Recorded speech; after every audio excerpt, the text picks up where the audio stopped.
Hi, I'm Melissa Tallman. I'm 21 and I graduated in the summer 2018 for the Culinary Arts program.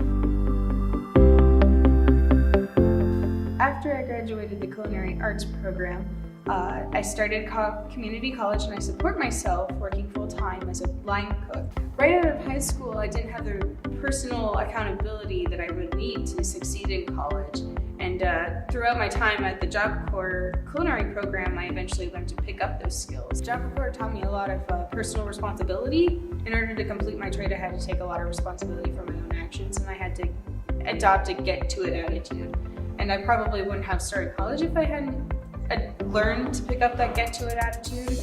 And now that has played a huge role in my success as a college, and I currently hold the 3.6 GPA, which is a very big step. It was a lot more easy having the support system here and knowing that if I ever have questions and there are knowledgeable people available to help me out. If you're looking for a place to get yourself straight, this is probably a good start. It gives you the resources to help yourself out. Ultimately, you have to help yourself out more than anything, but this place gives you the resources and the support to do so, because sometimes it's kind of hard in the real world.